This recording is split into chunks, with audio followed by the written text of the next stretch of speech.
গোপালগঞ্জে এনসিপির পদযাত্রায় হামলার প্রতিবাদে আজ বিকেল ৪টায় প্রেস ক্লাবে বিক্ষোভ সমাবেশ করবে জাতীয় নাগরিক পার্টি।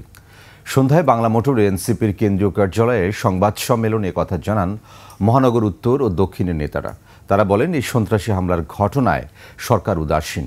এ সময় গোপালগঞ্জে দায়িত্বরত গোয়েন্দা সংস্থার বিরুদ্ধে বিভাগীয় ব্যবস্থা গ্রহণ, দোষীদের চিহ্নিত করে আইনের আওতায় আনার সহ এনসিপির বাকি পদযাত্রায় নিরাপত্তা নিশ্চিতের দাবি জানান বক্তারা। কালার এক্সপার্ট, জর্জ স্যাপ এবং মাইল্ড অন হ্যান্ডস টেকনোলজি সমৃদ্ধ অরিক্স ক্রিস্টাল ওয়াশ আপনার লন্ড্রি এক্সপার্ট।